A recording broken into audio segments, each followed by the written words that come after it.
Alors, que peut-on faire pour améliorer, développer une culture managériale dans le monde des PME? On peut et on doit faire beaucoup.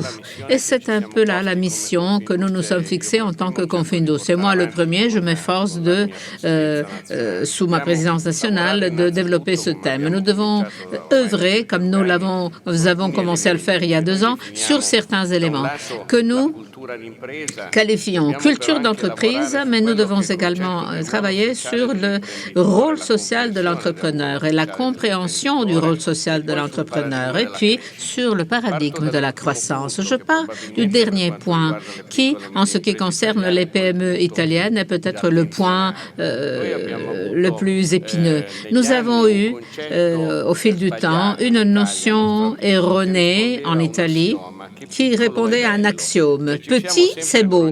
Nous nous sommes toujours bercés dans le paradoxe que le fait d'être petit était synonyme de bonne santé et d'une certaine manière de liberté. Je me souviens, il y a longtemps de ça, lorsque des entrepreneurs âgés me parlaient de leur choix et avec fierté, ils disaient « nous sommes restés petits » parce que surmonter un certain seuil de taille aurait entraîné des investissements, des risques, des dangers. Rester petit, par contre, signifiait pouvoir fermer boutique du soir au lendemain sans problème. Et nous sommes partis de ce concept, de cette notion, en nous efforçant de travailler sur cet axe, en expliquant à nos collègues entrepreneurs que le thème « petit, c'est beau » aujourd'hui n'est plus de mise, tout à fait erroné. Nous faisons fausse route. Aujourd'hui, nous avons besoin de croissance. Mais attention, croissance, qui dit croissance ne dit pas seulement croissance du point de vue de la taille,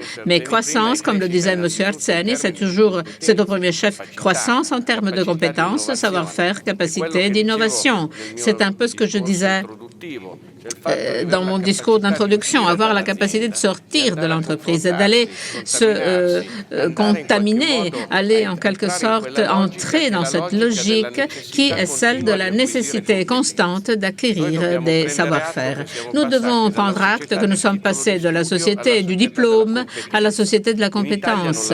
En Italie, nous ne l'avons pas encore compris tout à fait, mais la société du diplôme est celle qui domine aujourd'hui encore, également au niveau des familles.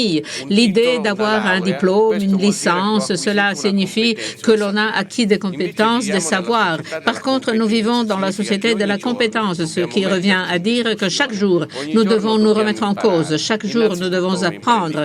Tout d'abord, en tant qu'entrepreneur, nous devons comprendre que, à défaut de compétences, à défaut de connaissances continues, nous n'obtiendrons aucun résultat. Voilà l'élément qui répond à votre question. Le fait que nous avons besoin d'injecter des compétences. Le fait que le petit entrepreneur italien qui a vécu son expérience d'entrepreneur, convaincu que l'entreprise a essentiellement besoin ou exclusivement besoin de sa personne pour pouvoir se développer et rester sur le marché. Et alors, il est très difficile de le séparer de cette conviction. Et nous travaillons là-dessus. Nous déployons des efforts pour convaincre l'entrepreneur qu'il doit entrer dans la logique d'apprendre, de se remettre en cause. Il ne doit pas être nombriliste. Et puis, j'ai évoqué le thème du rôle social. Pourquoi? Parce que l'entrepreneur doit avoir une interface avec le territoire. Et c'est le thème auquel nous sommes confrontés aujourd'hui. Il faut interagir avec les autres, sachant que l'entrepreneur va au-delà de lui-même, en ce sens que la notion fondamentale qui doit entrer dans la tête de notre collègue entrepreneur est précisément le fait que l'entreprise, le but n'est pas le cycle de vie ou sa famille. L'entreprise est liée à un écosystème de territoires et d'intérêts divers. Et c'est un autre point sur lequel nous sommes en train de travailler. Ces éléments, ensemble, génèrent le paradigme de la croissance, qui est une croissance de savoir-faire, qui se trouve dans la contamination et dans la remise en question de soi-même.